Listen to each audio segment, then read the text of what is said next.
the weight on my shoulders. I feel the sky come down on me, and I can't hold it much longer. Gotta let go so I can be free. Yeah, yeah. Oh, yeah. Yeah, yeah. Oh, yeah. Yeah, yeah. Oh, yeah. Yeah, yeah. Let's do it. FT Live. Pierzynski will join us soon. So will Ken Rosenthal and Kike Hernandez back home where he belongs, which I can't wait for. Braun and Kratz. And yes, we did not plan this, but we might as well let the world know while it's just us for the first maybe 5-10 minutes that you can head over to foulterritoryshop.com if you enjoy t-shirts that I got like you a now, little Claudia. Sorry. hint of gray to them, or a nice black hoodie that has our FT logo on them. If you want to support the FT fam. Merchandise leap year. Merchandise leap year. Yeah. So how does that work? I don't know. I think we sell one item only on, what is it?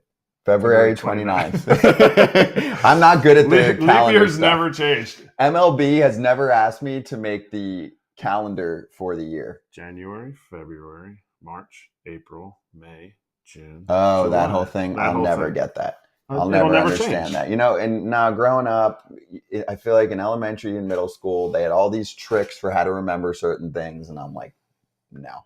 Well, you'll never forget it now. I think I already forgot it. See, it's the highest one, 30. The highest ones are 31. Yep.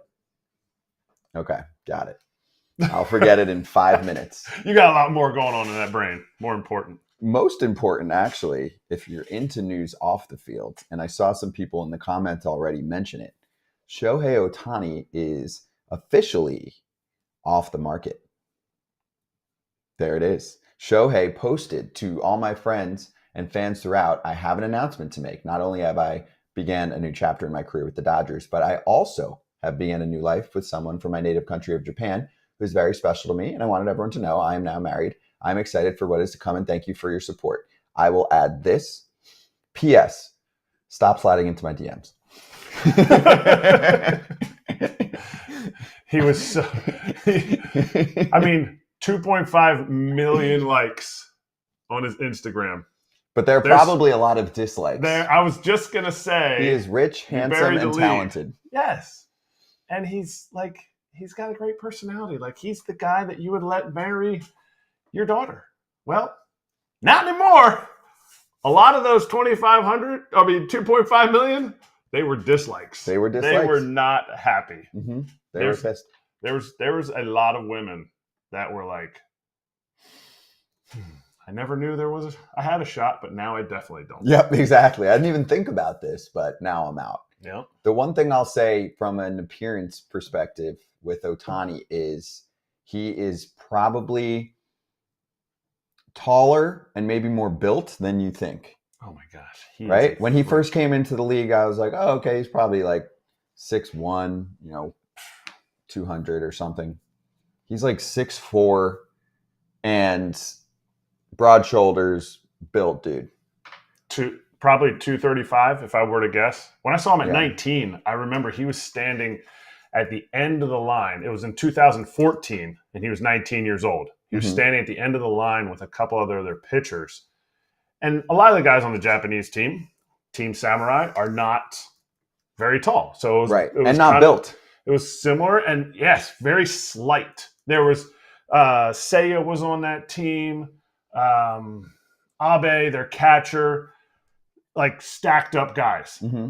And Shohei at 19 years old, you were like, what? I think there was one dude that was taller than him. And so, yeah, he's a physical specimen. Mm-hmm. Ladies, not anymore. It's over. Yeah, and according to Bob Nightingale, he was the most eligible bachelor. We love you, Bob. I disagree, Bob. I disagree. And I would love in the chat to hear who is the most eligible bachelors in baseball. I feel like there's a high leader in the clubhouse. But I would love to hear because I can miss some people. But what would you get? What would you get Shohei for a wedding gift? I would get him an FT shirt or Okay. sweatshirt, Feel like that's a selfish gift. gold encrusted. Golden crust. So he'd have the only golden crusted one. You have to give him something And then- one of one. And then AJ's jealous because he doesn't have the golden. Yeah, crusted and he one. would not be able to get it under any circumstances. So that's what you give everybody at their wedding? No, just for Shohei.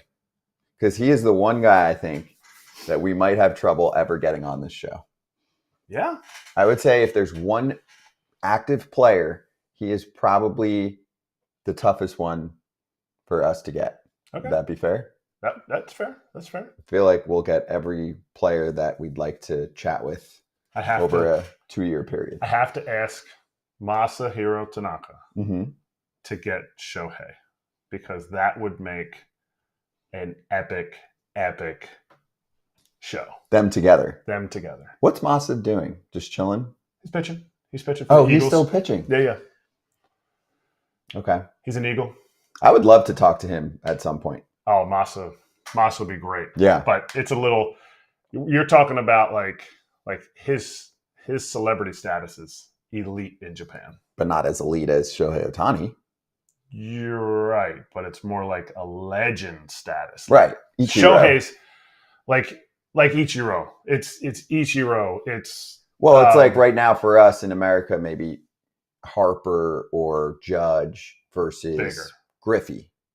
No? bigger. He's more like Griffey in Japan. He's just still playing. Okay. And his wife is more popular than him. His wife was a pop star. Oh, yes. Okay. But I would get Shohei. You didn't ask, but I would get Shohei Oh, I was going to ask.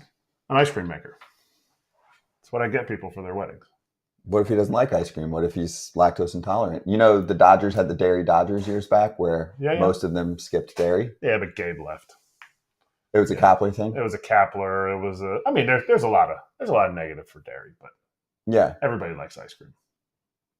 Okay. He doesn't have to eat it. He can make it for his friends. Right. For when he has guests over. Yes, Okay. ice cream maker.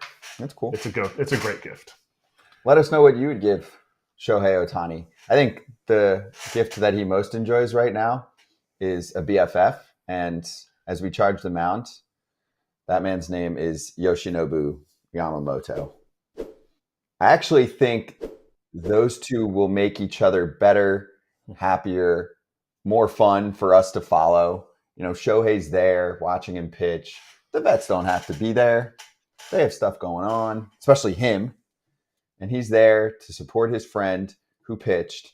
And on social, while he was pitching, you either get people that are like, oh my gosh, this is real. This dude's about to win the Cy Young. Or people being like, it's spring training. Stop freaking out. Why are you all over Yamamoto making his debut in a fake game? And for me, I'm more on the first side of the equation here, where I'm not saying he's going to win the Cy Young, but I'm like, can we get excited?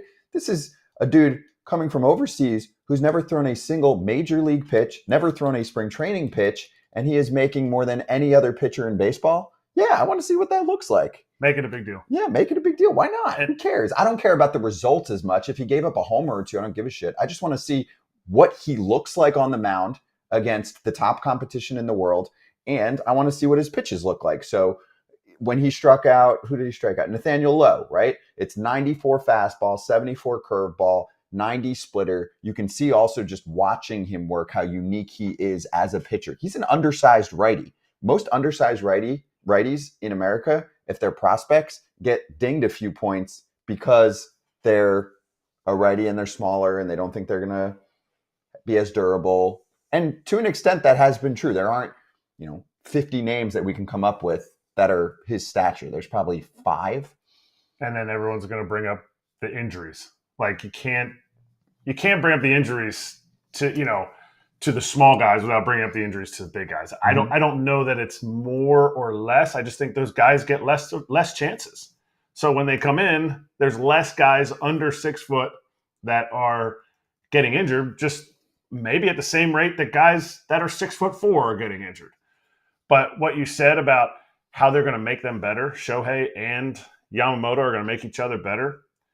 You need to be comfortable as a player to get out of your own skin. He's not Shohei. He's not, from what we saw earlier, he's not a he's not a recluse. He's not introverted. He wants to be out there. He's Mm-hmm. out at LA at Laker games. He wants to be out where everyone's hanging out. So I think him being comfortable, being able to go to Shohei and be like, hey, what about this? Instead of being like, I'll just give it a year to kind of feel it out. I think it's huge for the Dodgers, obviously, but I think it's huge for baseball because he's going to be able to be who he is. And not saying that Shohei's not. Shohei is who he is. It's just he's not as out there front and center. Mm-hmm.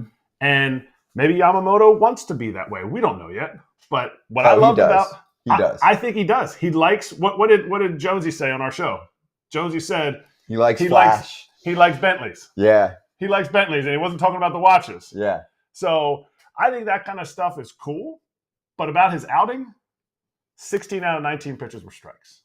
The thing that I thought was cool or was interesting to watch, Austin Barnes has been catching him all of spring training before the game, like all his side sessions. He caught him today. I wonder if he's going to be his personal catcher. I don't know. It'll be something. Did they talk about that? I haven't seen that anywhere. I haven't Where seen. did you get that information? When I watched the game, Okay. they were talking about how he's caught all his pens, and then afterwards, they do the interview in the dugout, and he was just like, he kind of pushed to the side. They never asked, are you going to be his personal catcher? But he's caught all of his pens. And so it'll be interesting. All his side sessions, his live BPs, everything. So it'll be interesting to see if that's what they decide to do. Like they decide to go with an Austin Barnes, great receiver, not as much with the bat, but great receiver. And, they pair him up and they let Will Smith catch the other four guys. I don't know. I think it's a big thing because that's once every 6 days. And you don't really want Austin Barnes playing over Will Smith ever. Yeah, but you're also going can't play to every day. Give the team, 30-ish starts? Probably 30 starts, probably play 45 games as a backup. Right, so these are the ones that they might handpick. And the Dodgers have done it before. I mean, Kershaw's had personal catcher situations. Yeah, Remember Barnes was catching Kershaw. Yeah, because Barnes, and even before him, remember when he was upset when they traded away AJ Ellis. AJ Ellis, yeah. But it's guys that handle the ball in the lower part of the zone. But Barnes, I think, if I looked at my research right, he handles the ball up a lot better too than Will Smith does. Will Smith's elite, one of the best 3 catchers I think in the game. Yes. But Austin Barnes, if you get that extra value out of your pitcher because you can keep his pitches in the zone, you get a few more strikes, and you got to work them in somehow. You can't play all 160 behind the dish. So I think it's interesting that they're pairing those two up together. There's a reason for it. Yep. When the Dodgers make a decision, there's a reason for it. Yeah, it's not. Yeah, they're not just like, whatever. Just go and catch all of them. Yeah. No, and what you said is, in my mind, what I've seen from teams that do believe in some type of personal catching situation. Nowadays, it goes beyond just, they get along well. This pitcher wants a personal catcher. The next level is, how does he frame the baseball? Where does he thrive, right? Defensively and in his receiving skills. And they can actually match that up with the right pitcher. And that value, without getting into receiving value, maybe one day we'll get into it. Yeah. That value is so huge. Like we're talking like you can have like a great game behind the dish receiving, and it can be more valuable than somebody hits a homer in the game. Mm-hmm. It is crazy, but that is That's interesting. I like that though.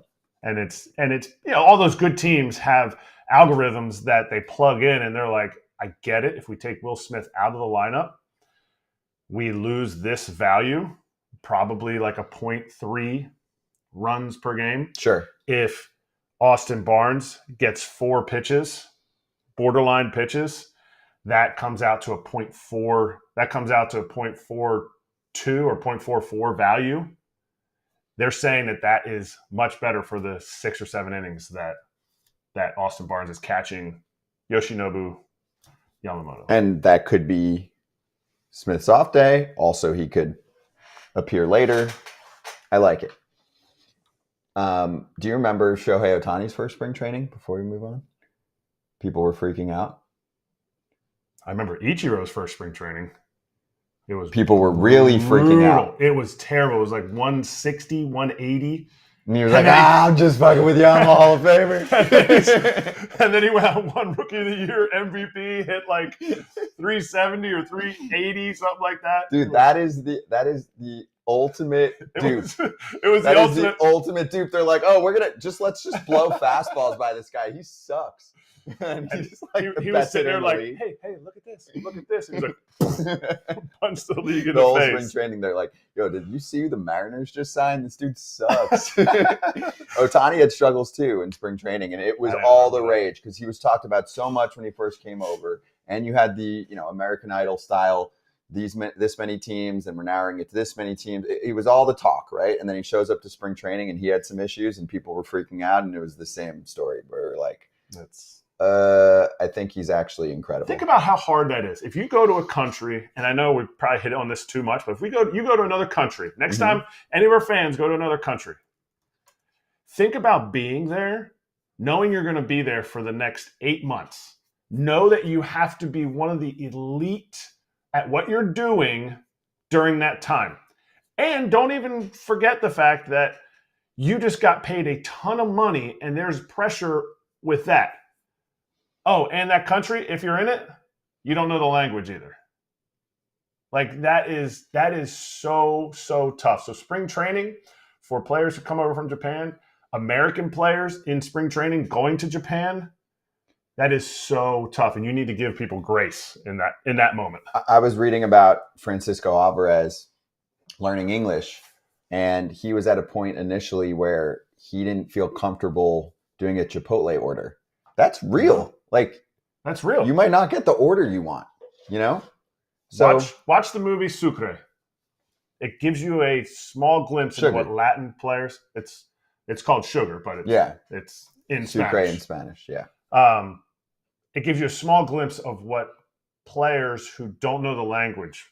It's based on a Dominican player, but coming to the United States, the kid ordered hamburguesas con queso because he knew how to say cheeseburger. And it's really, really hard, and people need to understand that. It makes it just puts it in perspective.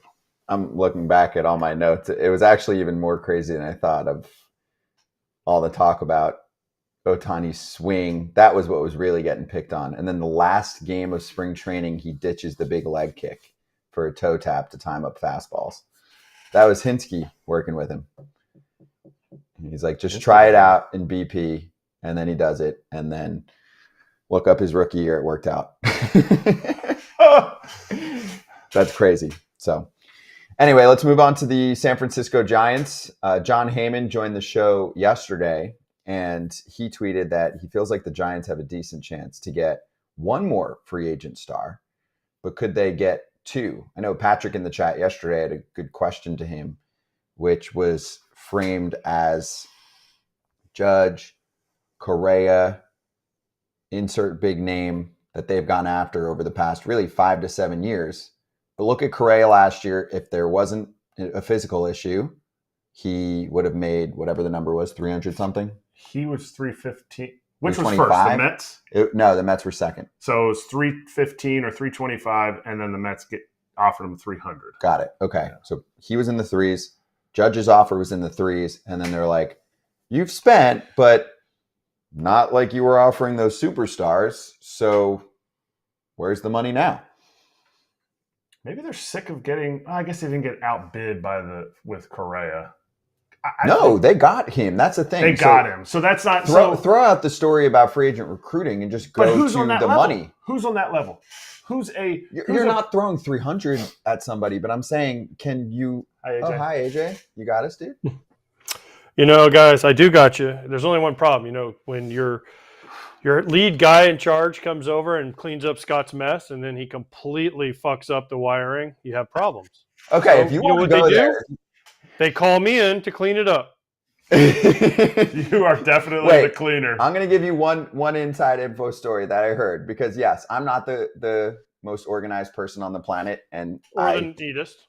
I take my cons, I take my flaws with pride. All right, who's with me? But I heard at one point when the entire studio was getting reorganized the other day, there was a text that was sent out and said, "Hey, do you mind if I move some of these shirts?" And the response from AJ was, "Those are Scott's. His stuff's everywhere." And the response back was, "I don't think Scott's double XL." And I said, "Yes." Those weren't the problem today, though. Those were not the problem today. The shirts weren't the problem. The shirts are way over there. The problem was the wiring that we tried to which it looks amazing. So, Mark, thank you. It really does look amazing. The problem is Scott comes back eventually, and then it's going to go to shit again. They call me Hurricane. He plays nice.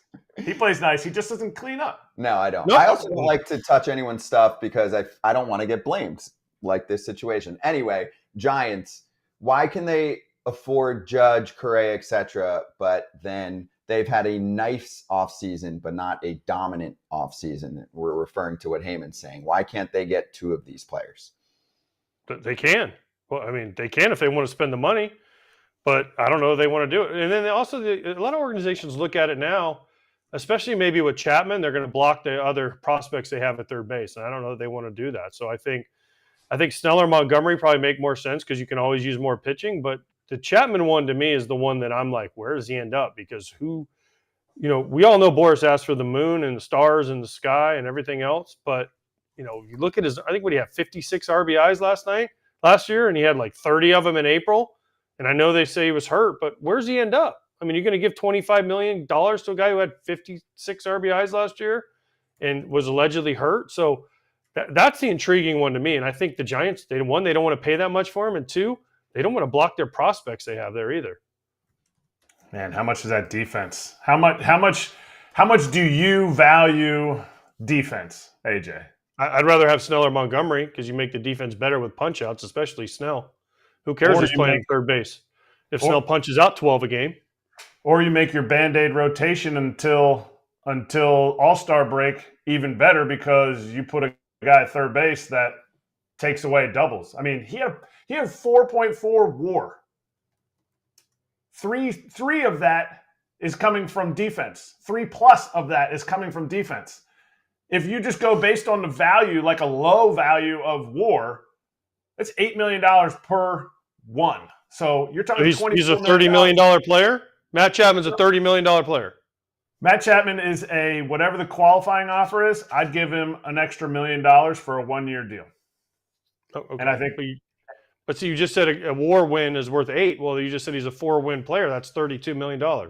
Yeah, but I mean, I'm taking out his offense. They don't use that anymore. I mean, they do, but they don't. If you know what I'm saying. Like, I understand. Ahmed Rosario, I think, got to maybe 1 win. So that's, what did you say it was? 8, 10, whatever. He got he got like $1 million. So I actually was listening to something the other day where they were like, teams are trying not to use that. Yeah, because players are getting squeezed. Yeah, that's the. But again, teams are going to look at Matt Chapman's year and say, I mean, yeah, okay, defense, but who's their third base? They had the young kid come up last year that played third base a bunch for him. They have Wilmer Flores. They have the other guy that's the kind of the platoon guy that plays some third base for him. You just made me want him even more. You haven't said anything interesting to me. Wilmer Flores and Lamont Wade as a platoon on the right side at first base, but at third base, Tyro Estrada, Wilmer Flores, and not JD Davis. JD Davis, does he play third? No. Platoon. Platoon left. They had the young kid that came up to play third for him. He was playing. I thought he was playing short. Piece of Schmidt. Casey Schmidt. Yeah, Casey Schmidt. He played third. Okay. No, I thought it was Didn't Matos? Didn't Luis Matos? No, Matos is an outfielder. So the two guys that I've been following forever are Matos and Luciano. But he was playing short. Luciano is the shortstop if he can handle the position, and that's what they're going to roll with if possible. Didn't JD Davis play a ton of third base for him too? Probably too much. You know what helps though? A young shortstop who maybe could take up a little less space that he needs to cover. Yeah, Matt Chapman at the hot corner, who made Marcus Semien significantly better during the time period that he was at shortstop, right? With Oakland, remember? 100%. When he was like the worst shortstop defensively in the league. And then Matt Chapman, obviously, among other improvements, made him much better at that position because he had to focus on a smaller lane. And he said that. Semien said that. For sure. And that there's such a value at third base, not as much at short, but there's not as elite defenders at short right now. Third base is kind of taking the sabermetrics, the analytics numbers by storm. I actually sold Matt Chapman short. 2 platinum gloves, 4 gold, 2 of them were platinum. By the way, they just said Flores is 2.6 WAR and JD Davis was 0.9. Add the pitchers. So Matt Reineke, I mean, you guys are way into WAR, like way too into WAR. No, I know. Oh, no, you're not into WAR. You're into what? OPS plus WAR. Blah blah blah blah blah blah. Matt Chapman has been above average every freaking year, and also I get it. He was super streaky. He had an injury that he said affected him, especially in the second half. Also, of course, what's he going to say? Dude, he carried the offense for the first month. He still had a 330 on base. I think at this point, people have been talking him down so much that he's undervalued, in my mind. He's still one of the best all-around third basemen in the league. No? He's top 10 for sure. I mean, okay. There's only 30 of them, so if he's top 10, there's only 30 of those guys. 30 starters, but top 5. Borderline top 5. Top 2. Okay, would you rather have him or Max Muncy? Who's what? Him or would you rather have Matt Chapman or Max Muncy? At third? Yeah. Chapman. Okay. Chapman or Eugenio Suarez? Chapman. Okay, Chapman or Josh Young? Chapman. Wow. Okay. Let's see. Let's find some. Let's go through some other third basemen. Well, there's better ones. I mean, Austin Riley, I would rather have. That's easy. Oh, okay. DJ LeMahieu. Crap. Oh, Chapman, easy. That's not even close. Okay. Alec Bohm. Okay. Chapman. Devers. You'd rather have Devers. Okay. Well, dude, Devers over or Chapman over Bohm? $1 million player. Chapman over Bohm. Yes, Chapman over Bohm. The defense is worlds ahead. You guys Bohm's pretty good, bro. Not a bad offensive player. Here's my thing. Look what the Blue Jays. They had the same OPS plus, and Matt Chapman is a significantly better defender. Like not even in the same weight class. Okay. Look at the Blue Jays starting rotation. Do you think those four of those 5 guys have the year that they have without Matt Chapman with a replacement level third baseman? Does who? The starting pitchers. Do you think they have the year? Gosman's a strikeout guy, so his numbers aren't going to change. Okay. Who else? Kikuchi, I think he'd be fine. He's a fly ball guy. Who else do they have? Bassett's a fly ball guy. So, I mean, I get it. I mean, here's the thing with the Giants, though. You know, who do they have that's a ground ball guy? Logan Webb? Okay, but he's more of up the middle, shortstop, second base. You know, I don't think there's a ton of – most of the time when you roll over, it's more of the lefty guy throwing cutters in, a John Lester that needs the stand-up third baseman, Mark Burley throwing cutters into these righties. That's why, like, Joe Creedy was so – valuable when Mark Burley pitched because he would get every ball at third base, and we're like, oh, Creedy's over there. Let's just have him hit it over there. You're out, right? Like Eric Chavez when he had Mulder and Zito, they were all right. Yeah, you're out. Eric Chavez, you're gone. But that's the same thing. A lefty cutter, he's throwing righty sinkers. A bad swing, you're chopping balls to third base down the line, and Matt Chapman's not letting that happen. So to me, I think that value, especially on a team that needs pitching because their offense isn't going to be crazy, and you're not finding an upgrade. You're not finding anybody out there that's going to give you more than what Matt Chapman's going to give you. It's just a matter of what his price is. Robbie Ray's a lefty.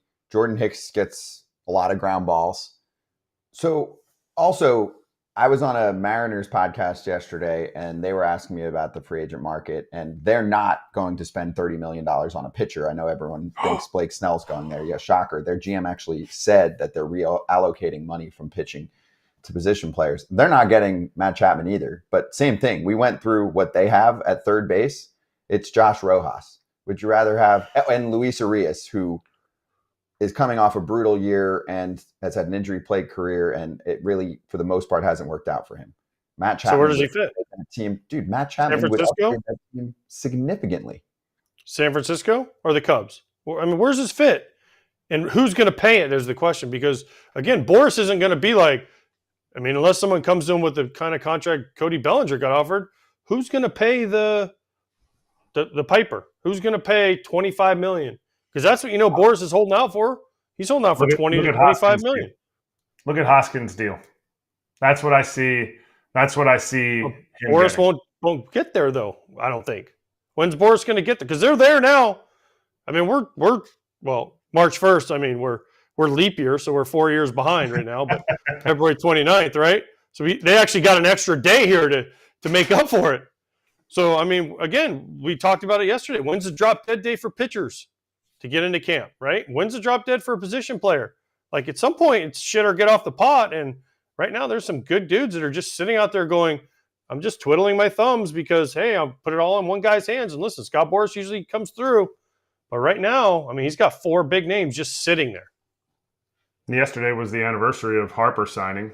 Ironically, you were at Phillies camp. So Harper's a superstar. He ended up having a great first year in Philly. So we're getting there. To me, I think it's for a position player. And AJ, you can talk on this more.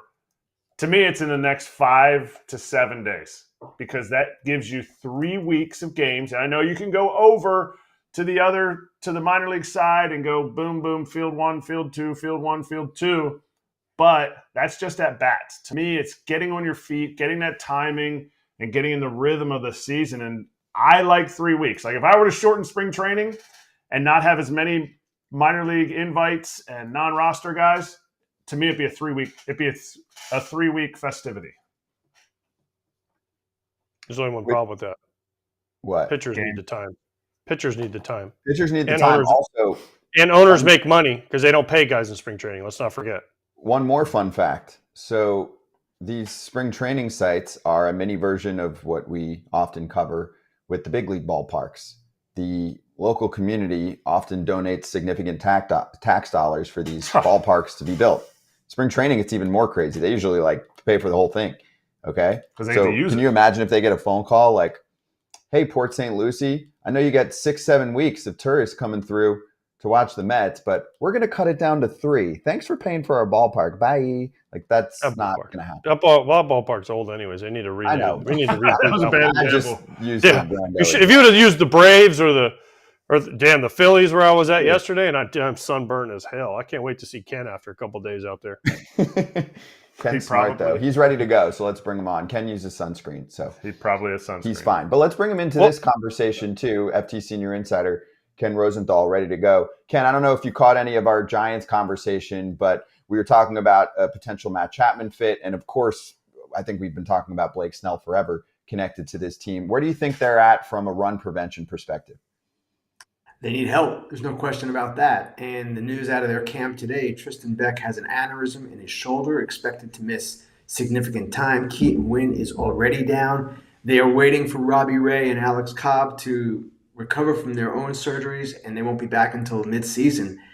Their opening day rotation right now is a bit of a mess. So they should be in on Snell. They should be in on Montgomery. They should be in on Michael Lorenzen, all of the remaining free agent starting pitchers. Now, I wrote today in the windup, that's our free newsletter at The Athletic, that the Cody Bellinger deal for Blake Snell is not viable for most teams. And the reason for that is Blake Snell got a qualifying offer, rejected a qualifying offer. So he has a draft pick attached to him. If you give him a 1-year opt-out and you lose a draft pick, right? And then at the end of the season, he opts out, you can't get a draft pick back because the guy can't get his second qualifying offer. So that is bothering some teams, the idea of Blake Snell for 1 year. And then also the possibility that maybe Blake Snell isn't ready by opening day because we're almost at March here. Now, I know he's been training, as has Jordan Montgomery, at Scott Boris's training institutes. And Scott Boris said yesterday that those guys are up to speed. They're fine. Teams don't necessarily know that. And there's no certainty that he would be ready opening day. So that, too, is a concern. A 1-year opt-out from a guy who might miss a month when you're paying him for 6 months, you can see where teams are a little bit queasy. At the same time, it's Blake Snell, it's Jordan Montgomery. There are teams, not just the Giants, that need starting pitching. The Mets, certainly with the Senga news, definitely in need of starting pitching. I can think of a number of other clubs as well. Oh, the Boston Red Sox, even the New York Yankees, if they want to add one more. And I'm just giving you a partial list here. So it's going to be a really interesting few days, few weeks until all of these starting pitchers are signed. But as the spring goes on, guys, we know one thing, that more openings are going to emerge because guys do get hurt. Did the Dodgers cause this for the Giants? Because we were talking about the Giants had, 300 plus million for Correa. They had 300 plus million for Aaron Judge. And now all of a sudden, like, they don't have 300 plus million or 200 plus million. Like, they have half of that. They can get two players for that of what's out there. But do you feel like, or is there a sense that the Dodgers, what they did, because the Giants aren't just trying to make the playoffs, like, the division is way away, and Jordan Montgomery is not closing that gap. Right, and that is a problem, and that is something that they have to keep in mind. Now, Eric, it's a fair point to say, yeah, they had that money for Correa, they had that money for Judge, they had it for Ohtani and Yamamoto this offseason. Doesn't mean they want to spend it on Blake Snell. Doesn't mean they want to give him $200 million because maybe they don't value him at that level. And certainly teams have not met the value that Snell and Scott Boras are looking at. Blake Snell, we know this, two-time Cy Young winner, really good pitcher, doesn't go deep into games, had a couple of mediocre years in between the two Cy Youngs. So almost like Bellinger, there are some questions there. It's a flawed free agency in some ways. And that is the biggest problem he's facing. It's not that the Giants don't have money. They have money, and yeah, they need to spend it. But at the same time, they're not going to do something that they feel exceeds how they value the player. Teams just don't do that anymore.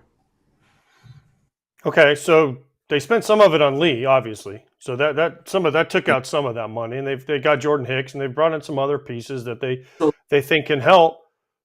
But if I'm the Giants and I'm a Giants fan, we've talked about this repeatedly, and everyone's kind of talked about it. The Giants need a star, right? They had Posey, they had Bonds. Maybe something, he's talking about the Dodgers holding it up. Maybe the fact that these guys aren't necessarily an everyday player star. Like, Judge was a star, right? Correa was going to be the star, the face of the franchise. No offense to starting pitchers, but they only work every fifth or sixth day. So you can't market them like a Correa or a Judge or a Stanton, a Trout, a Harper, a Ohtani, right? So is that what also holding the Giants up? Because they need a star, and a starting pitching, honestly, just isn't a star. I don't know that that's the primary thing here. And I don't know, AJ, that they look at it exactly like that. We believe they need a star. In my opinion, I agree with you. They need an identity. They are kind of a faceless, I don't want to say soulless, but certainly a faceless team in some respects. And that's no disrespect to any of the players that they have, but they're not at the level that you're talking about. Matt Chapman, he's not that guy. He's a good player, really good defender.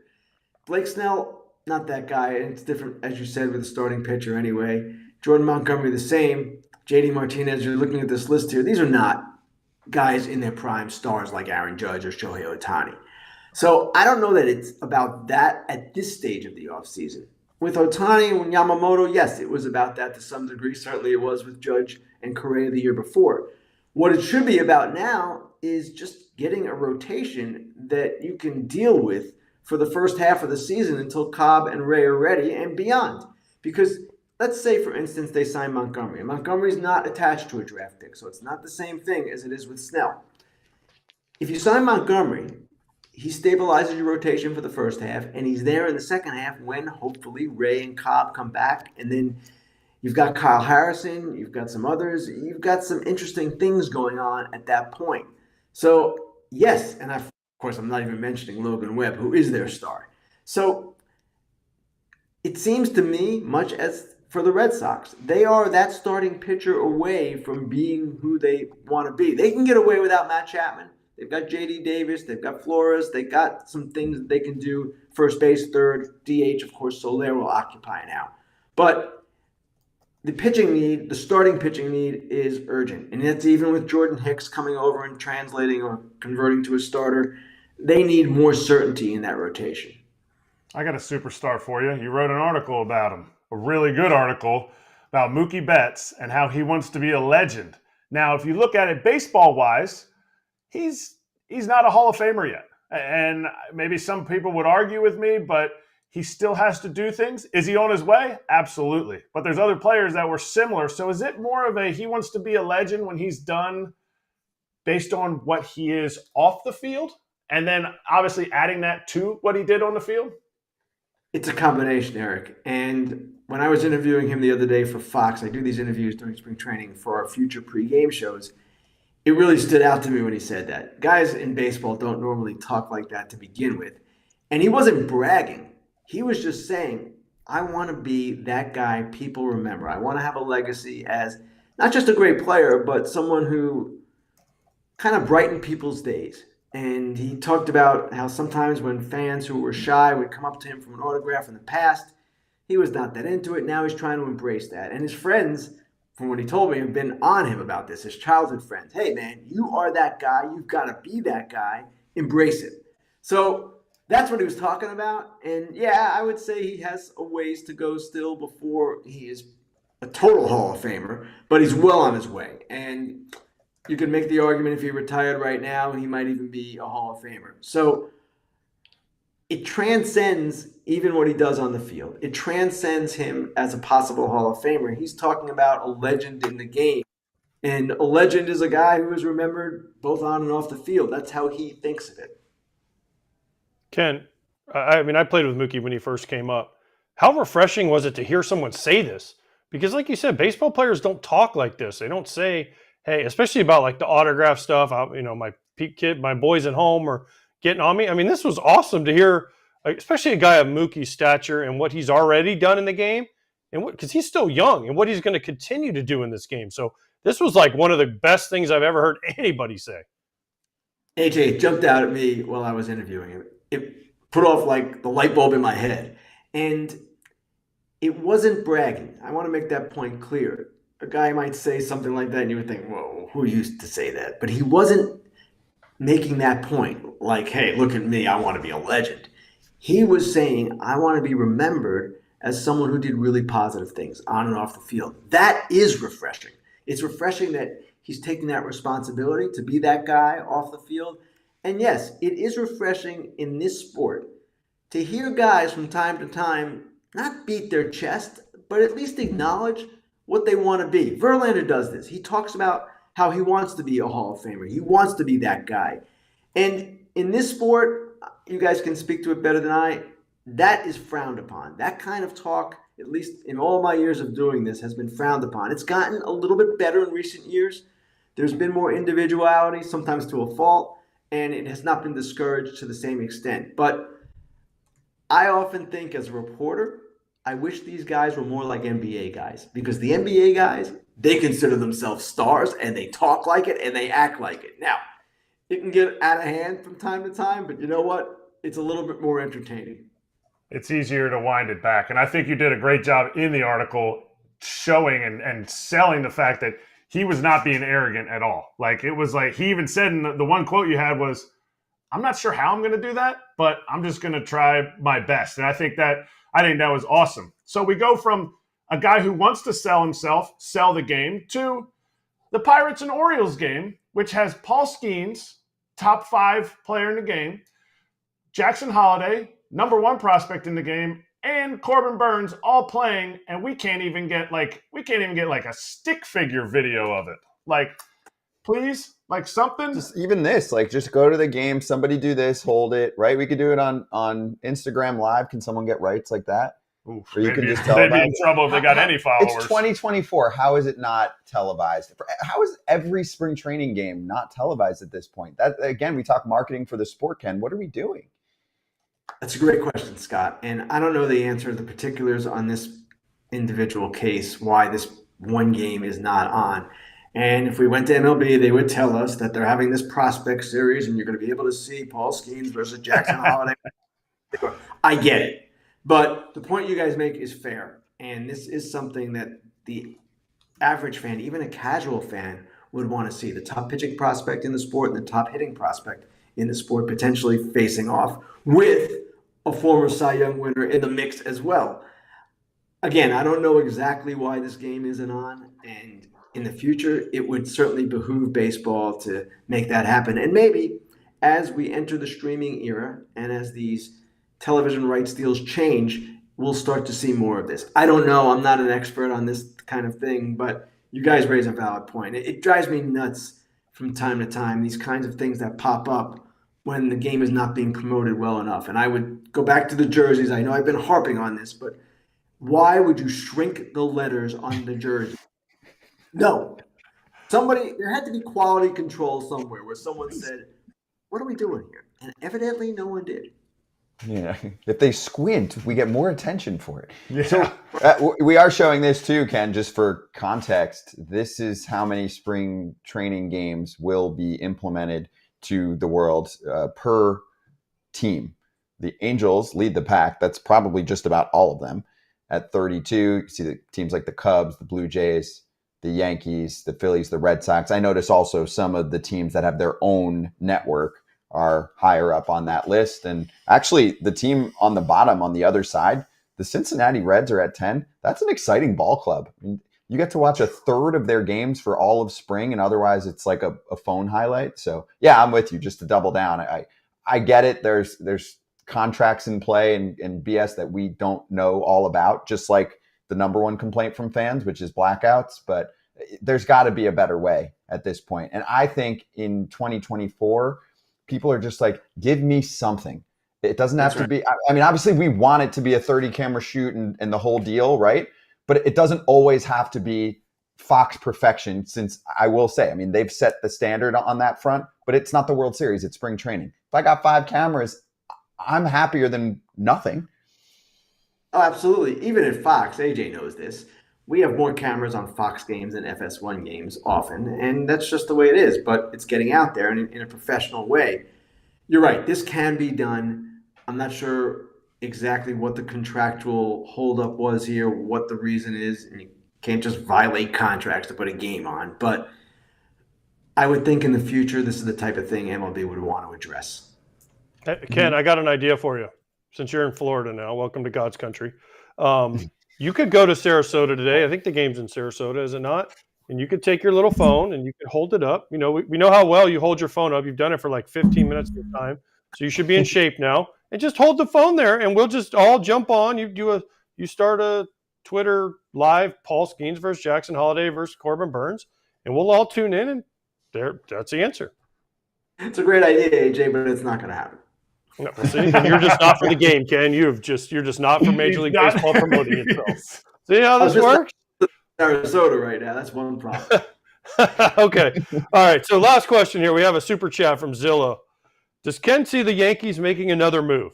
It seems like with an all-in move like Soto, they got to address the rotation still. Lineup and bullpen are set. I would love to see them get one more starter if I were a Yankee fan. I don't know that it's entirely necessary. And keep in mind, they've got Cole, Rodon, Stroman, Cortez coming back off the injury like Rodon. And they've got Clark Schmidt. They also have some other younger pitchers that they feel will contribute, like Will Warren this season. I don't know that it's imperative. The problem is, what if Rodon and Stroman and all of the guys I just mentioned aren't, for whatever reason, what they should be, either from a performance standpoint or from an injury standpoint? Then it becomes more urgent. Right now, is it urgent? No. But if they acquired or signed Snell or Montgomery, just for the sake of discussion, would they be maybe the team to beat in the American League? You could probably make that case. But I don't know that it's urgent, and that's probably why they're not jumping. They've made moves, and they are on paper a pretty good-looking team. I just don't know that they see the need to go out and spend X dollars on X pitcher when there isn't a glaring need right now. Ken, we appreciate the time. As always, good to see you. Enjoy AJ's Sunshine State. Oh, thank you. Clouded today. Good stuff. Ken, thank you. He says I needed it to be cloudy yesterday. He's like, oh, I got sunburn. I got so much sunburn. He just learned about the sun in Florida. My first time out in the sun. I do see it. I just wonder why. Because when we went to Tiger Town the day before, we were inside and it was all nice and it was all fancy, and I was like, "Oh, Florida people. That's what the Phillies are going to do." So we go to the Phillies, and Mark, the same guy who couldn't figure out the wires, decided to put the sun on top of my face. And if you saw the show yesterday, the sun was, you saw Tony Clark, he had the towels, he had like a full sweat towel because, I mean, literally the sun was on my face. Mark also didn't refuse to get sunscreen for me. So, you know, I don't know. Florida, what a place. Okay, Well, so then let's get. I don't know where Florida is, but I know where Florida is. Florida, I get it. I've been corrected 9,000 times already down there. Can we get back to the TV schedule when you get a chance? Can we throw that back out for the world to view, for us to slice up? Because this is actually a perfect way to explain how I complain. This is like a total, you know what really grinds my gears? And yes, baseball fans like to complain. We like to complain. But I'm complaining because I want more baseball, and that baseball already exists. It is happening, and I can't be at some of these games, and I would like to be able to flip on a TV or a phone or a tablet, whatever, and watch the games. It's that simple. When you look at this list, the fact that we don't have every single game available to watch to some extent, doesn't have to be televised, streamed, whatever, is wild to me. Wild. I get it. It's together. But like Ken said, you can do a dumbed down version depending on what the game is. I think the expectation is lower for spring training in terms of what you're going to see. But to not be able to see it at all is a huge whiff. You get to see people. You get to see the guys that are going to be coming up. This is the one chance. Not everybody has the MLB package. Yes, I think it's great that they put the minor league package in there if you want to showcase that, or if you want to look at that yourself. But this is a chance for them to showcase it. This is a chance for the Rangers, the World Championship Rangers, who have some more, I don't understand it, more elite prospects in their minor league system that come up and were raking. I forget, what is his name? Is it Yadiel Hernandez? Yariel? He had like 99 stakes last year in AAA. He has a beautiful swing. Huge right-handed hitter that I was watching in the game yesterday. To me, that's got to be exploited. Not exploited. It's got to be exposed. Displayed. And this is a chance. This is their Exactly. chance. I agree. It's got to be displayed. Also, there's jokes and questions like, why are the Angels leading the pack? I mean, I think they forgot that Ohtani left. But I give them a ton of credit, okay? I can hate on Angels management ownership sometimes, but whoever figured out them showing just about all of their spring training games nailed it. That's awesome. Also, I remember when like 3 spring training games were televised by teams, right? Like I remember when it was like none. The broadcasters would come in and do I remember when I was at the White Sox, the broadcasters, we'd play like the Cubs on a Saturday, and they do like a Friday, Saturday, Sunday, and that was like the welcome back to baseball weekend for the White Sox broadcast, and that was it. And then they just kind of hang around the rest of the time. But it wasn't a lot. I mean, heck, when I was with the Twins 20 plus years ago, I don't remember broadcasting hardly any games for spring training. So we're getting there, but like the Reds, 10 games, are you freaking kidding me? Like they have one of the most exciting young teams with young kids. Show all these dudes. The Braves, I think it was 11.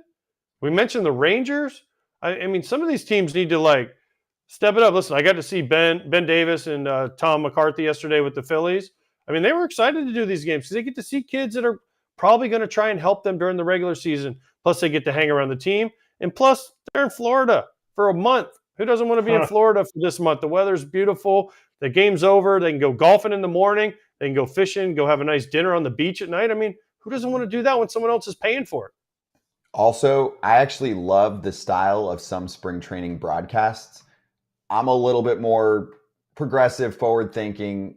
Sometimes certain broadcasts sound too, here's the pitch. It is 9-2 in the 5th. And that's why, hey, I'm biased, but I do genuinely love the AJ, Adam Amin combo and occasional Waino when he's there too. I mean, it is entertaining, and they're still documenting and calling the game and rising for the big moments. But in spring training, sometimes you see more personality even from the broadcasters because the game is not a big deal, right? The results of the game. So I actually think it can get super entertaining. Sometimes I learn a ton about the teams, even more so sometimes than during the regular season, where the broadcasters sometimes are like so pitch by pitch, and sometimes they forget that it's on TV and not radio. You know what I'm saying? Like it'll turn into a talk show with the game at the same time. It's looser. I like the way that some of those games are called. So anyway, I just feel like we're missing out. Plus, they get more player interviews too.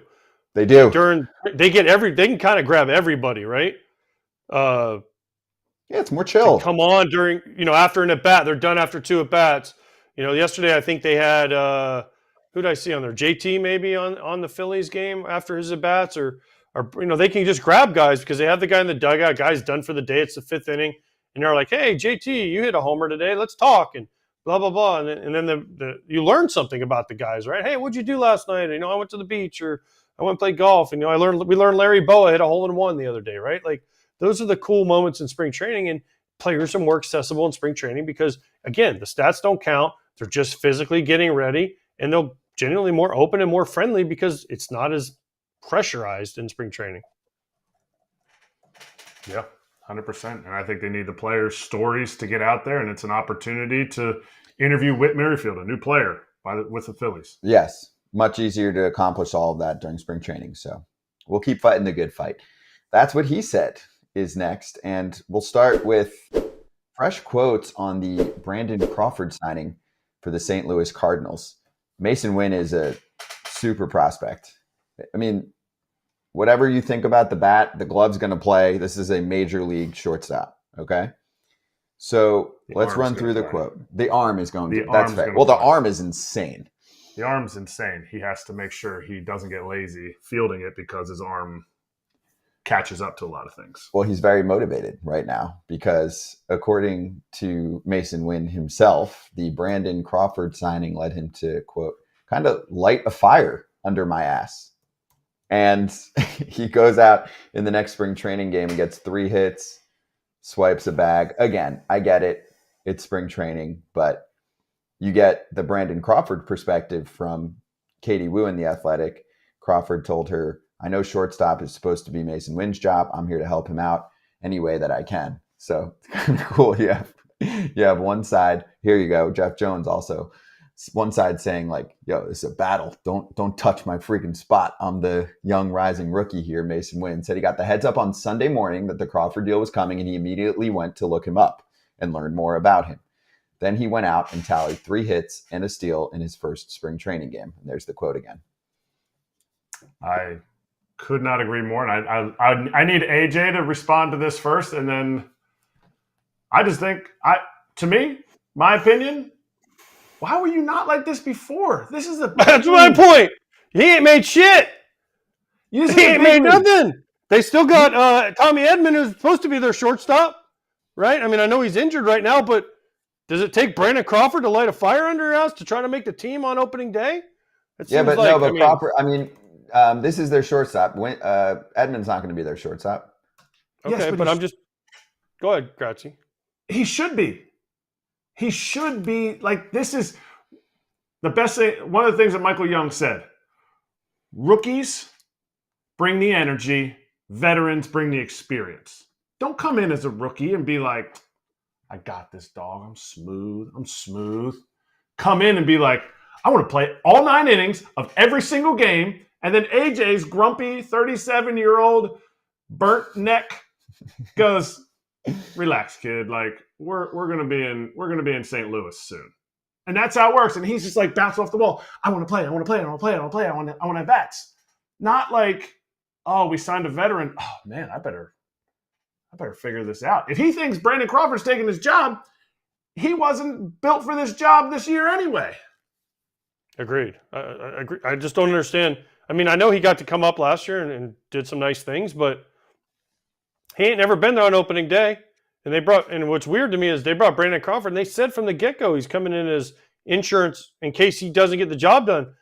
Ooh. And they signed him late. Like, what did they see that they were worried that he wouldn't be able to do it? That was like, wait a second, was he acting like kind of like what Kratz said?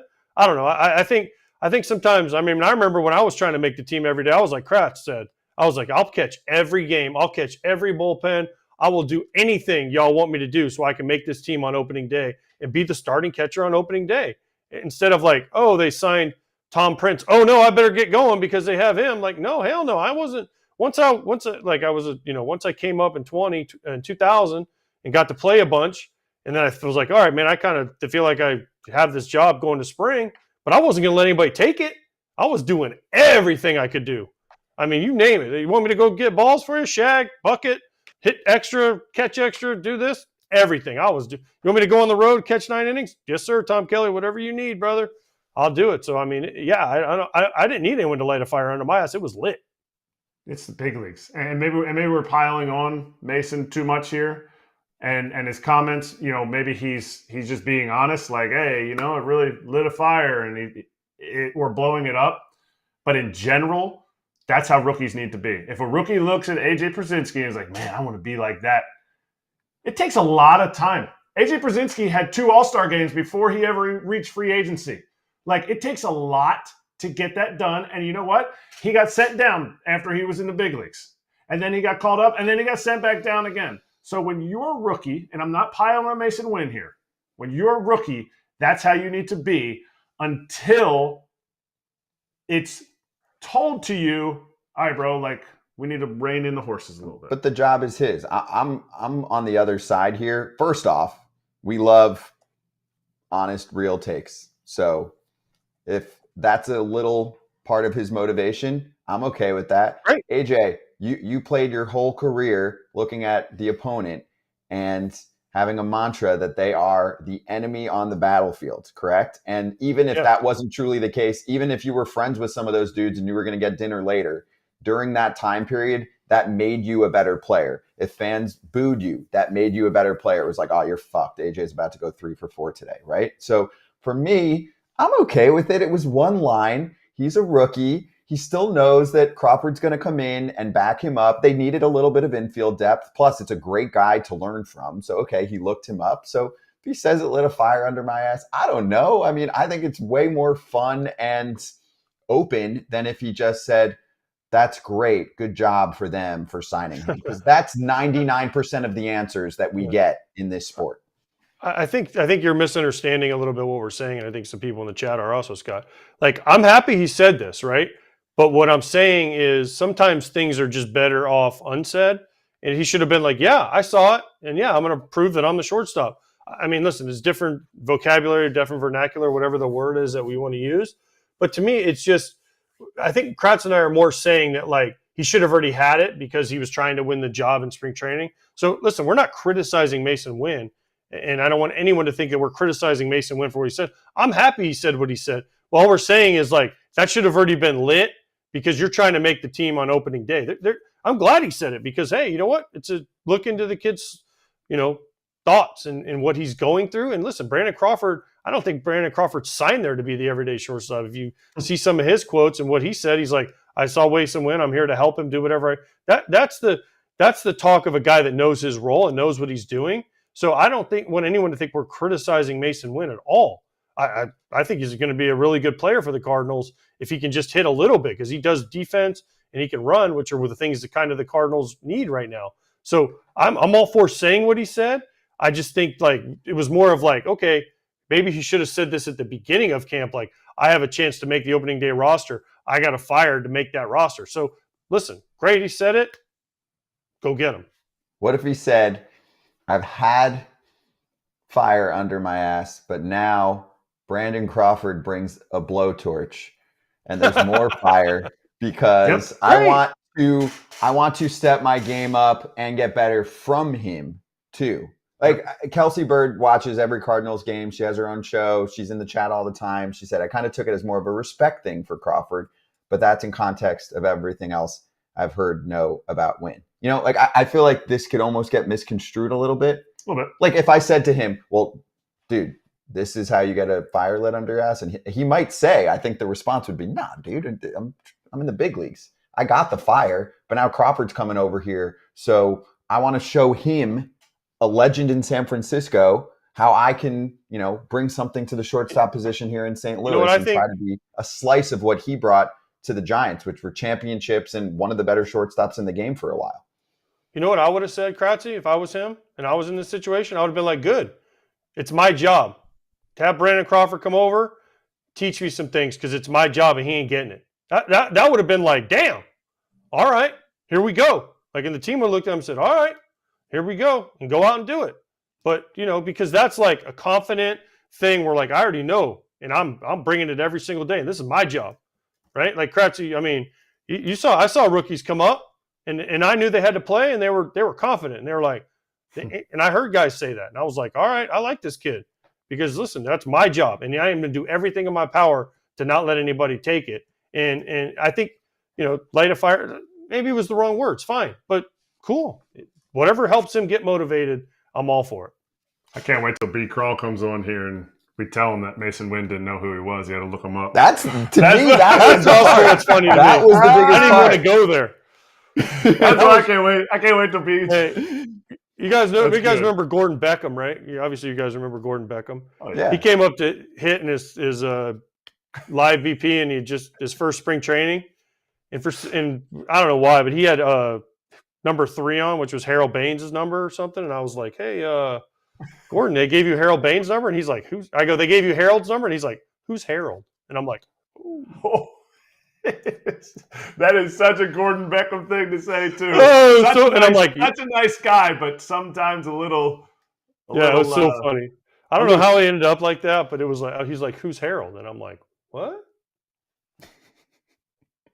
You'd be surprised as we all get older how many players are not known by the 20, 21-year-olds that are stepping up into the game. I mean, really, you shouldn't be surprised, but it's just funny sometimes when we ask a player like who their favorite player is growing up, and the dude's like 6 years into the bigs. The guy's like 30. Brandon Crawford's the example. It almost sounds like Brandon Crawford was too old to be Masyn Winn's favorite player. He played last year. I know. He retired 10 years ago. Yeah, he played last year. I know, but he wasn't good last year. I mean, last year is not a year you'd look at Brandon Crawford and be like, that's my guy. Yeah, but Masyn Winn is 21, 22 years old? 21 years old. So that puts him 2010, 7, 8 years old. I mean, that is they won in 10, 12, and 14. I mean, that's kind of like right in the sweet spot of like watching baseball growing up. I don't know. That's what I would say. I thought you were going to say how surprising that there's some players in the game that don't know anything about the game. Mm-hmm. Not just the history of the game, but just like, yeah, you know what? They gave me a glove and I went and ran after the ball and they threw it at me sometimes when I had a bat and I whacked that thing.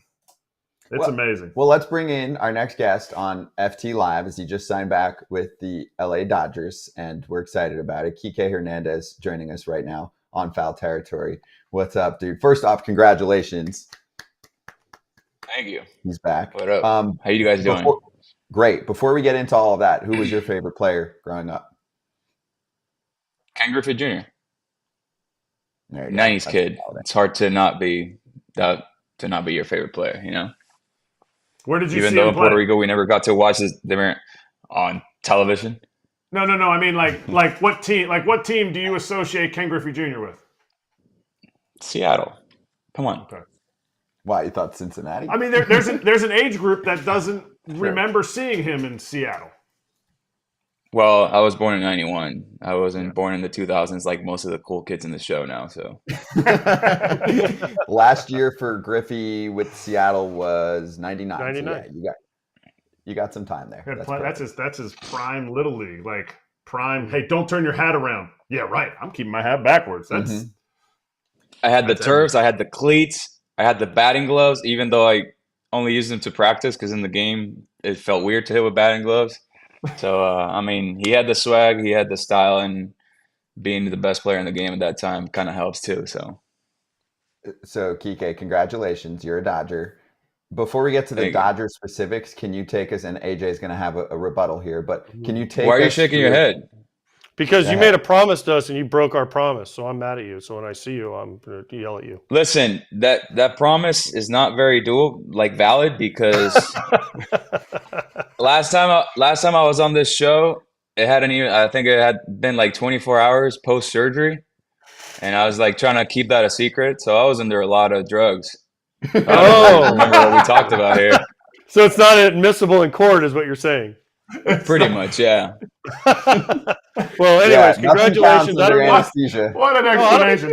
That's not what I thought he was going to say. That's tremendous. I don't know. But I don't know when he tweeted it out or when you put it out there, you put at myself. So just all you have to do is just change that to at Foul Territory Show. And boom, everything's admissible. All right. So Kike, take us through the process. From the early phone calls, the teams you spoke to, and there were good articles from good insiders, including Ken, about some other teams that were interested. There were a lot of teams interested, clearly. And then it almost sounded like the Dodgers kind of swooped in for the kill at the end.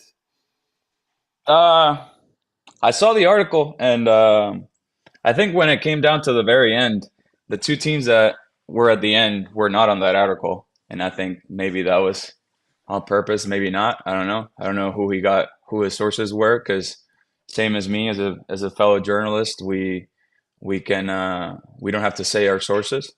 So it was a weird free agency. It was very different from 2020. I feel like I didn't choose, because I didn't choose to be a free agent these years, but 2020, obviously COVID, and teams were bleeding money, and owners don't have any money at all, and like always, poor guys. And same thing again this year. TV deals were affecting the market. So coming off back-to-back down years and having half the league's owners being bankrupt was not ideal. But there was no communication, little communication, then dead silence, and then a little communication, dead silence, and really things didn't start picking up till last 3 weeks or so. And at the end, the Tigers were very interested. The Angels were there, but never really made an offer. The Giants were kind of in there, but they were also waiting till the end to make an offer, and they ended up not making an offer. And there's a lot of teams that checked in just to see. They're like, hey, time keeps going by, and guys are starting to sign for really cheap, and we're wondering if he wants to sign for that cheap too. And I held my ground, and I was waiting for the right opportunity. Obviously, just trying to get a little more money than the guys that got a little desperate at the end. And for me, it was all about the fit and the spot. I think it's a very important year for me, as far as healthy for the first time in a while, and getting to reestablish my market. It's very important for me to have a good season, and I feel like I'm one of those players that plays better on winning teams when the team's winning, and because of what I can bring to the table. And at the end, it came down to Dodgers or Yankees, big market only. But I chose the Dodgers because they have a lot of left-handed hitters. Obviously, I have familiarity. I didn't have to. I was already late to spring. I didn't have to pack my bags and fly to Florida and all that, and then move my family across the country. But Dodgers being here in Arizona was convenient, and also they have a lot of left-handed hitters in the lineup, and I think the main reason was they were able to guarantee me to start at least against left-handed pitchers to start the year, and then from there on, anything can happen. And the Yankees have a really good lineup as well, just like the Dodgers, but they have a lot of right-handed hitters, and their lefties are not platoon guys. So the only way for me to get in the lineup was either to give guys days off, or to if in case somebody got hurt. And I'm not that type of guy that is in the locker room hoping that somebody gets hurt so that I can play. I understand that everybody needs to be healthy in order to win, and they have the team to go deep into October. So I both options were great, and at the end it came all about Dodgers can at least guarantee me a bat to start the year, and we're back.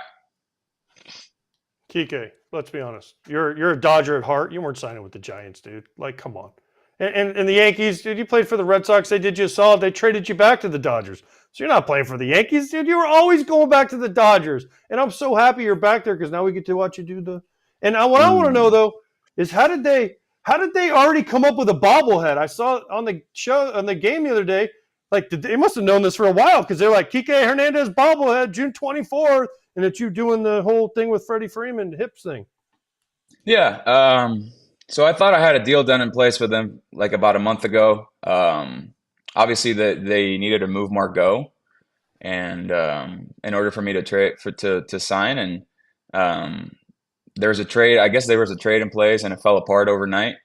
I went to bed thinking we had a deal, and I woke up being unemployed again, and yeah, it just kind of dragged out, and at the end, I called Andrew last week, and I was like, "Hey, Andrew, I mean, I've been waiting, but I can only wait for so long. Game's already started, and I'm getting to really get antsy." And I was like, "If we can't get it done this weekend, then I'm gonna have to move on and go somewhere else." And because I keep waiting, and opportunities are starting to go away because I'm waiting, and and at the end, they were down to their last day, and he made it happen. And I'm happy to be back. I'm happy to be healthy. I'm excited, and the team is nasty. So I'm looking forward to hopefully everybody staying healthy, having a good regular season, and then hopefully we can do what this team is built to do, and is to go deep into October and to win a World Series, and hopefully this time through we can have a parade. Are you calling? You said you called Andrew. Are you calling yourself, or is your agent doing that? My agent talked to Andrew for 4 months of free agency, and Andrew has already traded for me twice, and he's acquired me 3 different times, on three different versions of acquiring me. So I feel like we have a good enough relationship where hey, you have a couple more days, or we're moving away, because him and my agent have a really good relationship. He represents Yamamoto, and he represents Glass now. So soon enough, he's probably going to have an office at Dodger Stadium. But for now, the relationship that me and Andrew, that dates back to like 10 years ago, I felt like I could talk to him. He knows me well enough. I know him well enough. We both respect each other tremendously. So we have that relationship to where I can just pick up the phone and tell him myself, like, hey, like, my agent's not bluffing. It's you have a couple more days, or I got to do what's best for my family. Yeah, that's fair. Do you feel like, you were mentioning the kind of the wave? Do you feel like it would get hit at the same time with conversations with teams? And then even, we talk about this sometimes. We've had vets on where they're like, it's not the C word, which Tony Clark referenced when he was on with us yesterday, but he said, but as we've talked about now, back to us on the show, there's computer models that are used by many teams. So they'll pump out a number. And that's why a lot of times free agents are like, yo, I got the same exact number from 3 teams. Yeah, I'm not gonna say the C word, but I think the C word needs to be with a capital C. The timing of the calls were very similar. The numbers were pretty much the same throughout. I think the Dodgers were the highest ones, because I mean they one way that they talked to me through the free agency process was, we have these these programs that can project what this guy is going to do next year. But the problem with these programs is that they don't take injuries or things like this into consideration. So they just think that I was healthy, and that's what I can do, what I've been doing, what I did last year. And obviously not just offensively, but my defensive numbers went down, which is something that's always been there. And the bat comes and goes, because it's baseball. It's hitting is the hardest thing to do. But I mean, for me, I've never struggled defensively, and I felt like I struggled defensively all year long. And those are the things that the computer can't tell you that are going on. And they were like, we value him so highly because he was able to, do what he did last year, going through his struggles, and we know what he can do when he's healthy, and we're going to bet on the player. And but like I said, calls were kind of around the same time. Silence period was kind of around the same time all the time. Numbers were pretty much the same. I don't know, I think the teams that use these computer programs to project salaries and project numbers, they're all using the same one, and I think they all have the same password. So that's kind of how free agency's been going. And it's not just me, man. Like, a lot of guys that were out there in free agency and are still out there are saying the same thing. So I heard a lot this offseason was we're gonna make this offer, and if you don't take it within the next 2 days, we're gonna offer it to somebody else, and if they take it, it's off the table for you. That's something that was used a lot this offseason as well. Not just for me, but like other players too. So it was very interesting. But one thing I'm sure of, and it's that I'm glad it's over. Do you think they were being honest? You think they were being honest in the sense of exactly what they just said? Like, are they giving that offer to somebody else? I mean, I would believe so. Some of the teams that did the same thing, like that did it to me, like ended up signing other players for less. So I guess the offer that was offered to me, nobody else took it, and they had to go with different avenues. But yeah, that's just how it goes. I think there's Because only out of the guys that I know, only like I know of one guy that it happened to last year, and then I know one guy that it happened to this offseason. But that's just 2 players out of hundreds. So I don't know how many players it's been happened to, but I know of at least 6 or 7 that have been in that situation, and it only backfired on one of those guys this year. Yeah, because you know the team that offered you, you know how much they offered you, and then you know how that team either did or didn't fill that role. So after all this now, do you feel like the teams, I guess I don't want to use the word dishonesty, like they were leading you on just to bring your price down, or do you think they actually wanted to win? I think there are some guys, some teams trying to bring the value down. I think there's also teams that, hey, this is what we got, and I think some of the kind of like smaller market teams that I talked to, like I mean I believe that that's all they had. That those are not teams to be known to spend a lot of money. But then there's also other teams that I know that have a lot in the bank, and that they've made some big offers to bigger players, and haven't been able to land those players. But it's just I don't know. It's definitely been sketchy, and that is one word being thrown around by a lot of guys that were free agent this offseason is sketchiness. What did you think about Bellinger's situation? Because obviously you've known Belly for a long time, and he's coming off a big year. So a lot of people thought it was like Boris versus some of these teams that are in bigger markets, but they don't want to spend the same anymore. Obviously, he's still got a lot of money in the grand scheme of life, but we're talking about baseball terms here. I think most people thought he was going to end up with a bigger guaranteed contract. I know he can hop back to the market, but what did you think of his whole process? Because he had to wait it out for a while too. Man, I think I don't know what, like, I think that's when like analytics and things like this come into play. Like, I was reading so many like things out there about like his exit velocity and things like that, how it's affecting his free agency. And I was like, look, this is plain and simple. Like, this guy, yes, he had two down years in a row, like down. But if you look at it, like in 21, he had shoulder surgery in the off season. He goes into the season and he like breaks his leg first month of the year, and then he breaks a rib. Like, this kid couldn't work out all season long. And he's already like a guy that can't put weight even if he like eats for 3 people at a time.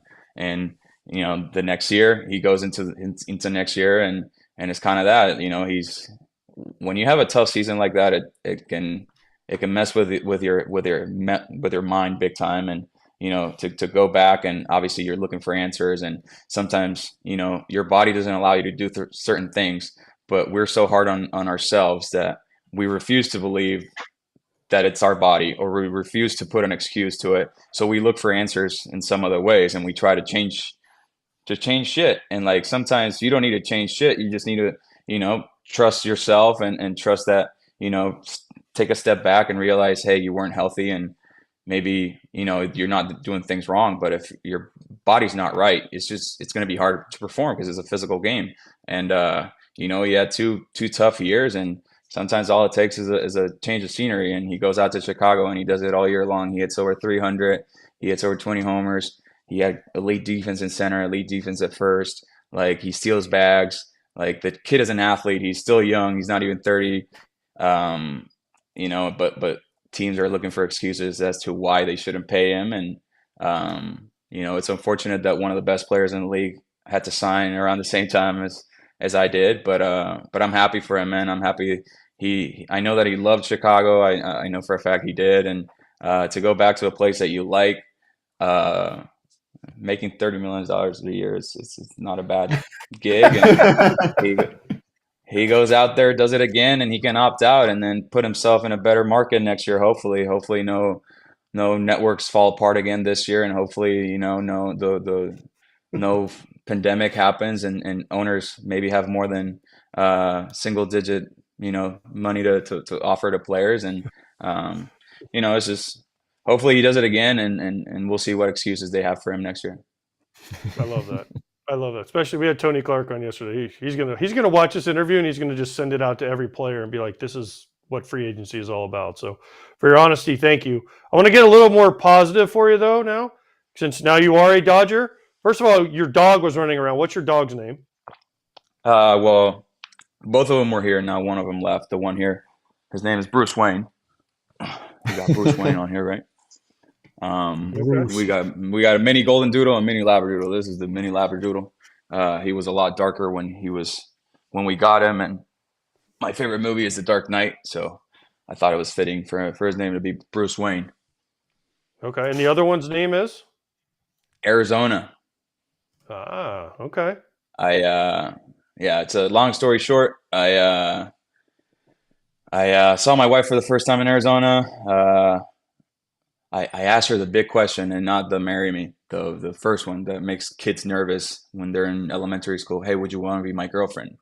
I asked her that in Arizona, and we got the dog in Arizona, so we were like, what if we name her Arizona? We both liked it, and I was surprised that she did, and her name is Arizona. Or Nanas, like my daughter calls her. Okay. Nanas. I like it. Both great names for dogs. I named one of my dogs Noah, and then when you tell him no, you're like no, and he gets confused because like Noah, it was a bad decision. But Yeah, Why are you saying my name like is that? a problem. yeah, that you're like no, shit, oh damn it, and he thinks you're saying Dad, his name. why so he, are like, looks around. Why are you saying my name so angry, dude? Exactly. So great, you nailed the names. Okay, when are you going to suit up? When are we going to see you in the lineup for the Dodgers? When are we going to see the Tomorrow night? Tomorrow night. All right. Tomorrow night, center field against the Guardians. I think Cookie Carrasco pitches for them tomorrow. You're not on the road, are you? No, I thought we were on the road till this morning. Then my wife was like, "Hey, what are you talking about? That game's in Glendale." I was like, "Good to know." Yeah, Glendale it is. Yeah, because you're too much of a veteran now to have great pants. So let's just make sure we stay in the ranch. I am a veteran, but look at the guys around the locker room. They're kind of on the same boat. Somebody needs to play on the road. That's true. Okay, so if you do go to Goodyear, I did get a ticket going from Glendale to Goodyear in full uniform. So watch out, the cops will still give you a ticket in full uniform. So just be careful. You didn't say you had to take a shit? I literally said, I'm going to be late for the game. And the guy goes, are you a player or something? As I'm standing on the I-10, full uniform. I said, no, I just wanted to wear my uniform for fun. And he's like, what point of your career was Ian this? is going to be pissed. On the 10 between Glendale early. No, in your career, this was early then. No, this was like 2010.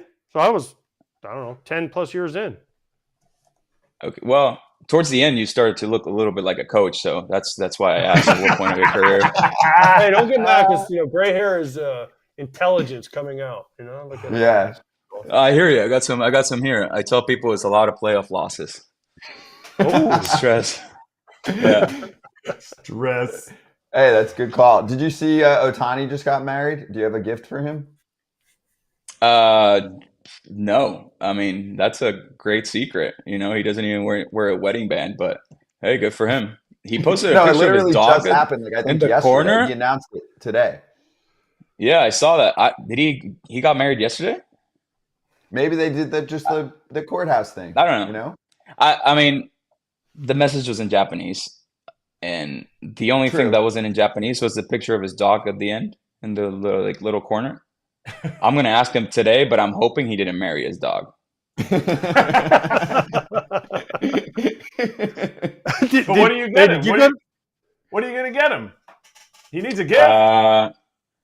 Yeah, well, I should get him something nice, considering I'm making twice as much money as he is this year. So I yes, should you get him are. something That's really what I was nice. going to say. Yeah. I said you got to take Yeah. him out to dinner, and that way, for the rest of life, after his contract's over, he'll take you out to dinner. Yeah, I'm gonna have to spend a lot of money to go to Japan to go to dinner with him. So that's not gonna work out very well for me. He might fly you there. Who knows? Maybe. That is true. That is Hey, true. what did you go to the game yesterday? Did you see Yamamoto pitch yesterday? No, I watched him on TV though. I mean, Ohtani Nasty. went. I mean, be a good teammate. Go on the road when you're not playing like Ohtani and watch your guy pitch. Shohei's his translator. I thought it was. That's good. Are those two gonna be like two peas in a pod? Like, and do you think it's good for Shohei too? I mean, he's going to a team that, hey, let's just be real. Like, the Dodgers are a better run operation. They're also going to know how to like kind of show them off to the world in a different way. And you bring someone in who I think we've been told by like Adam Jones likes a little bit of flash, has funny lines with the media. He even said yesterday Ohtani told him his outing was just so. I think that shit's funny. I feel like he might bring more out of Ohtani and also probably make him more comfortable and perform even better than the video game level numbers that he's put up so far. If that's even possible, but yeah, I mean, I look at it. I try to like put myself in their shoes. Like, if I'm going to Japan to play, like, and there's like multiple teams on me, but there's one team that has a buddy of mine there, that's already like a priority for me. Like, I'm going to a foreign country for the first time. Like, I don't speak the language. If I can have a buddy on that team, like that could be very important for me. So, I mean, for him to have Shohei there, and you know, they can feed off each other, and they'll never feel lonely. We have two translators. I hear Yamamoto's massage guy can also massage other players, so that's huge. You know, I'm excited for that. I'm excited. Yeah. So I'm getting older now, as teams told me. So I'm all for the massage guy. That's actually a huge perk. That is that and the oranges in the background. Huge perks of you staying in Arizona for spring training. Ornamental. They're only great for jelly, and you know, but they look great. They look great. I show people, hey, I got oranges. I got a shit ton of oranges. You want some? They're sour as shit, but you can go for them. Yeah. Throw them at your neighbors' houses. They'll never know it's you. Never. They will, because the neighborhood he lives in, the houses are so far apart, he can't throw it that far. No chance. I live in the normal people side. Dude, Kike, awesome catching up with you. Congrats on going back to LA. Go get yourself a title too. We're excited to watch this team in spring training and then the regular season. Good luck in the debut tomorrow, and then we'll catch you in a few weeks. Sounds good. Thank you, guys. Thanks for having me again. Thank you, Kike. Great to talk to you, dude. Kiké Hernández with us on FT Live. Good stuff. A+. Dude, that was the realest free agency talk anyone has ever given. Like, that was real. Yes. True. People need to hear that stuff. Like, they need to hear what it was like when he's sitting there and he's like, oh, teams were like, we're going to offer you, but if you don't take it in a day, we're going to give it to someone else. Like, that stuff happens. It's crazy. It's great. People think we talk about it. People think free agency is fun. It sucks, man. Unless you're Shohei. And nobody's gonna sit there and, you know, feel bad for Kiké Hernández because he's making $4 million. That's not the point. Yeah, that's not the point. We're not putting regular people into this situation and saying, well, you have a choice at $3.5 million or you get no job. I get it. Everybody's jumping at that. But when you put what you put in, the man had surgery this offseason. Like, he has had surgeries on his body, putting what he's put into this game, and then to be jacked around like he clearly was expressing. I mean, it's very raw interview, very like he showed his emotions, which was really cool. Before we get to next seg here, so I just want to make sure everyone knows two things about projection models that I know because I'm a stat nerd. Okay, two.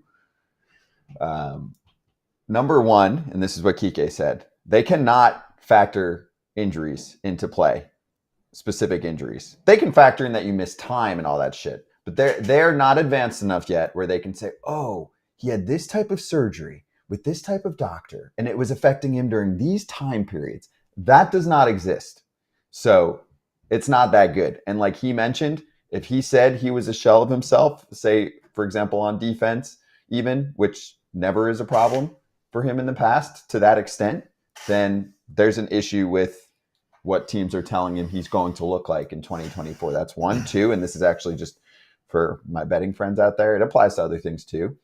When you look at win projections, say for teams, they can't factor in that halfway through the year, the White Sox might not have Dylan Cease, or the Dodgers might add another pitcher, right? They're not factoring in shit that doesn't exist. But we know that the good teams are going to add, the bad teams are going to subtract. They're just looking at what they have for projection models for players right now. So just some things to keep in mind. And this is also what leads to a lot of beef in the game, where like, I get it, this is helpful, but it's not the tools that help you improve, right? It's the tools that evaluate, right? That's what causes, I think, a divide often between player and team, where they're like, this is you. And they're like, no, it's not. And I think players need to be realistic about it. But I feel like if they're the two ends of the spectrum, players are more realistic about what they can do and can't do. And teams are more realistic in, well, if we don't get Kike Hernández, he's not going to put us over the top. Well, what? He's worth X, and we have 9 other players that are the same player. I'm sorry. No. The Phillies. You know what he's worth more than for the Dodgers? In the clubhouse, in the energy he brings. We talked about energy. Thank you. He's worth that.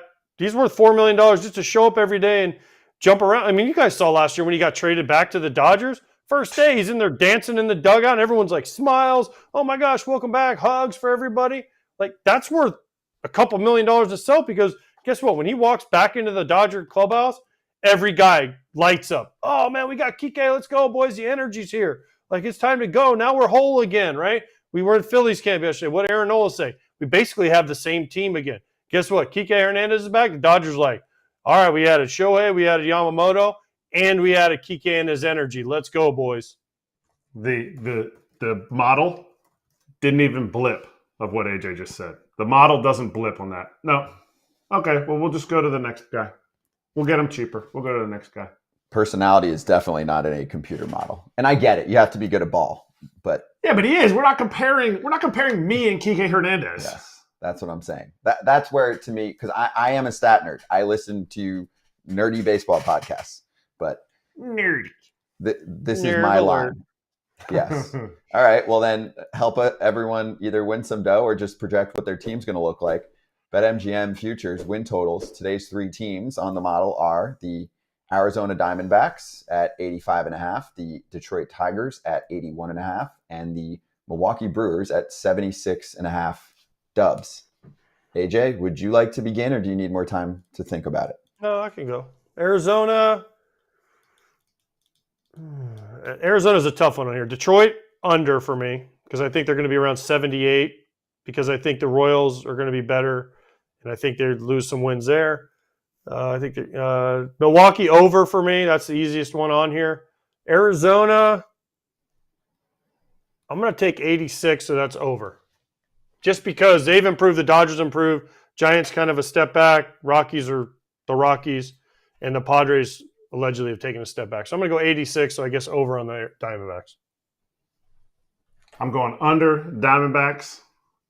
And I love the 81 number for the Tigers, except Kike said the Tigers were in on them. To me, maybe the Tigers get somebody here at the end.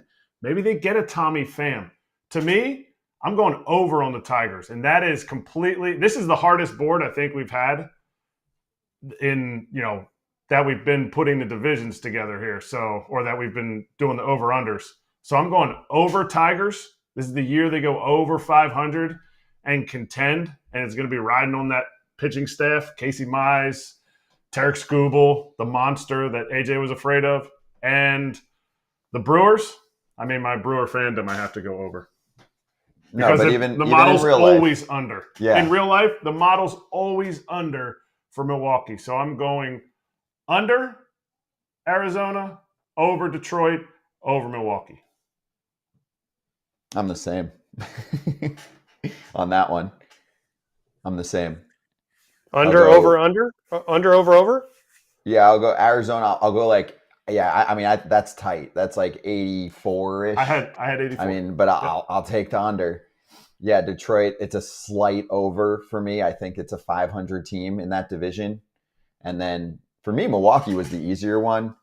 Even if they're a 500 ball club, that's an easy dub right there. 76.5. I'm surprised it's that low. They do it every year. They do it every year. I know in the chat, baseball's not dead. Said the last 7 years they've been over their betting line. Yep. Wow. Okay. Yeah. And that's the only reason, because I've followed it since I was there. And it's always been. Well, I know what I'm doing today then when I get to the app. And if you're new to the app, place your first BetMGM Sportsbook wager of at least $5. You receive $150 instantly in additional winnings, regardless of your wager's outcome, when you use the bonus code FOUL, FOUL. Download the app or visit betmgm.com. Sign up and deposit at least $5 into the new account. Place a wager in the amount of at least $5 at standard odds price. Then once you do that, $150 in bonus bets for you, regardless of the outcome of your wager. Gambling problem or concern? Call 1-800-GAMBLER.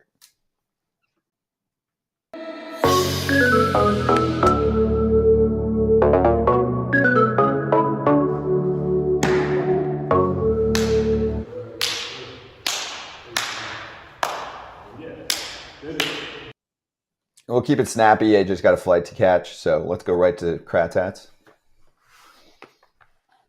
Reading Phillies.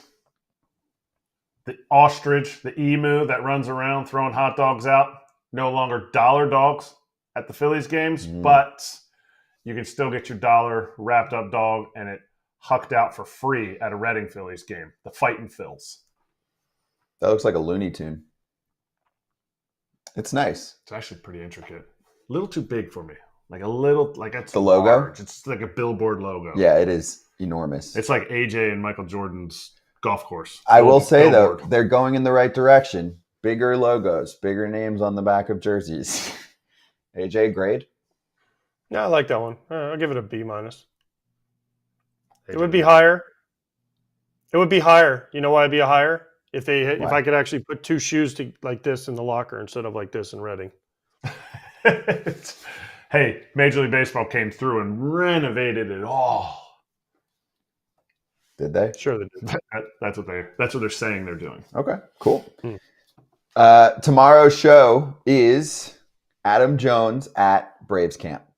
If you have any Braves that you would like to hear from, we will do our best. Obviously, some of them play in games or pitch, but you can send requests to us on Foul Territory's Instagram, or you can comment on a YouTube clip that we put out there, whatever. I will try and see as much as I can and send requests to the team to talk to probably a few players during FT as the spring training tour continues.